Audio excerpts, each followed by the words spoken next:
Alright, so welcome back to another comic review. This is another book sent to me by my friend Chris. Thank you as always, brother. And today we're going to be talking about Alien, Black, White, and Blood. This is part of the... Marvel has done these before. Like with Deadpool, with Moon Knight. They've done several of these Black, White, and Blood series. I think Predator got one too, which I heard...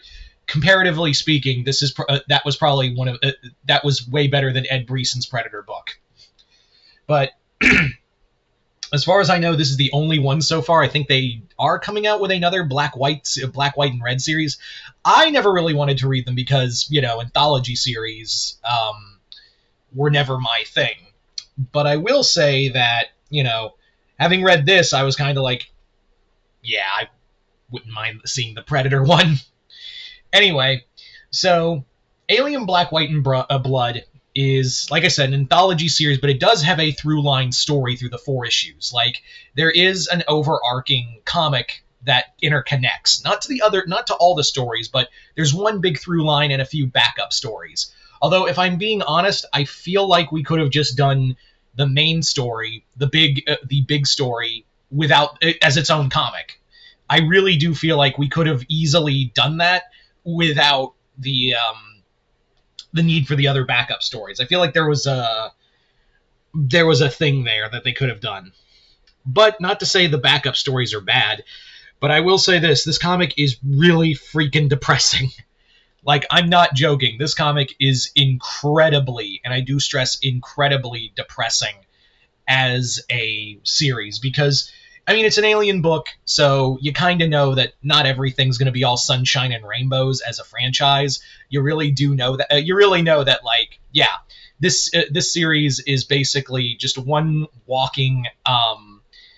It's just one walking thing of stop messing with the monster bug creature, Weyland-Yutani, and Weyland-Yutani's like, no, we're not going to do that. That's the whole thing. Anyway, so for starters, I think rather than talk about the main story, which is called Utopia, let's actually talk about the backup stories real fast. Kind of breeze through those real quick before we get to the main story. Each story is the main through line. I will say about Utopia is that it's written by Colin Kelly and Jackson Lansing, who have done a number of comics that I've really enjoyed. The first one is The Hunt, written by Stephanie Phillips, and I'm looking it up because I was afraid I'd forget the writers. But basically, it's a story where a group of rich hunters are paying to hunt some xenomorphs, but the soldiers who are their safari guides have less than kind intentions for these guys, and they don't deserve it either. I think that one's pretty fine. I really like this whole thing where one of the characters is like, yeah, this isn't real hunting. Why don't we turn off the force fields? And what the fuck? What the hell are you doing? No, and just gets mauled. Yeah. Then we have Maternal Instinct, which is by Ryan Candy, which is arguably the most depressing comic out of all of them. It basically follows a mother, the AI from the artificial intelligence from the franchise, basically keeping a child alive to get him to safety. I say safety because, yeah, that doesn't happen. And I'm not going to spoil how that is, but it just ends on such a downer. Then we have Morsel, which is written by Paul Jenkins, and that comic is basically it's just a quick people go to hear a distress signal, and this poor woman gets butchered at the end. That's the comic. Then we have Stephanie Williams, on First Day, which is basically about these two Marines, one who's on his last day of the job, and the other one is a Colonial Marine on her first day. It actually has a pretty abrupt ending, but I do feel like it was the only ending you could give it, if you know what I mean.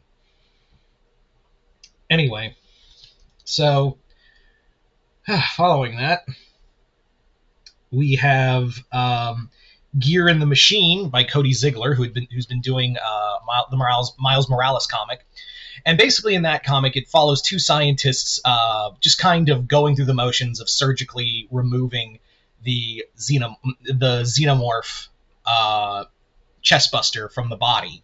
So yeah, so it's a pretty standard one. Then we have Lucky, which is about a dog who finds a group of Marines. It actually is the most upbeat one out of all of them. Then we have Hide and Seek, which is by Brian Hill. That one is basically about a man trying to get back to his daughter and then realizes, oh, it was all a dream and I'm already like on the wall. That's great. Like I said, they really do beat you down.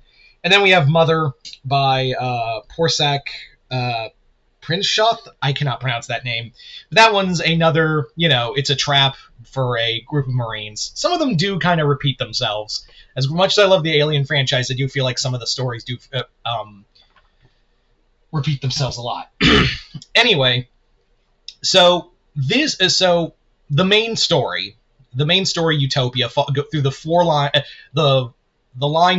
through line between all four books is a comic about this ship called Forward, which is a ship full of socialists who are going to a wayward planet to build a new utopia.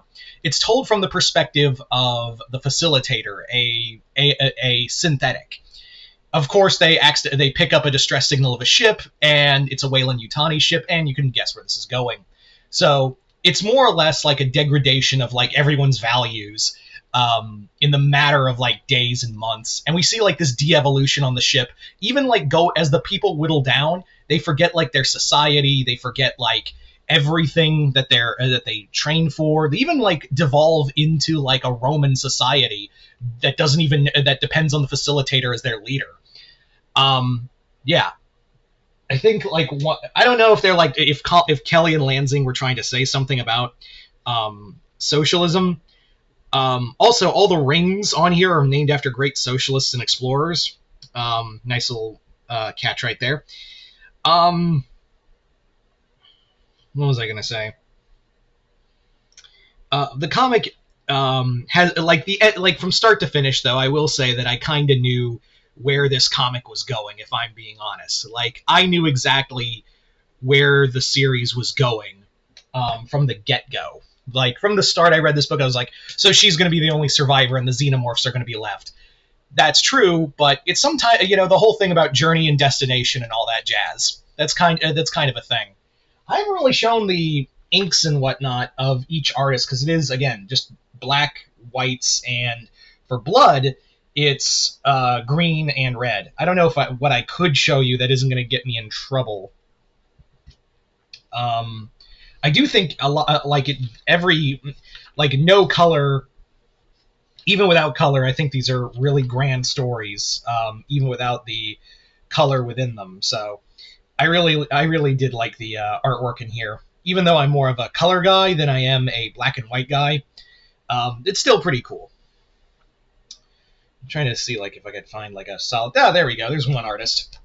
See, stuff like that. Anyway, so would I recommend this Alien Black, White, and Blood? I think that really depends more on if you're up to the whole thing of one, do you want to read a comic with very little color in it, and two, are you fine with anthology series? Again, there is a overarching ongoing story in it, but again, there are the two backups as well. So that's going to be more dependent on how you feel as a reader in the series to really like kind of see for yourself if you have any kind of like genuine interest in a comic like a black and white comic that doesn't really have any like connection to anything. So that I leave to all of you. That's going to be that's going to be a deciding factor on you. I personally like this, and it does make me want to read the Predator Black, White, and Blood comic as well. I heard that was really good too. Again, there were reasons why I didn't pick it up, but yeah. So Chris, thank you once again for another book, another solid comic, and yeah. So if you have read Alien Black, White, and Blood, let me know in the comments below what you guys thought of it. Other than that, I'm Mr. Multiverse. I'll see you next time in the Multiverse.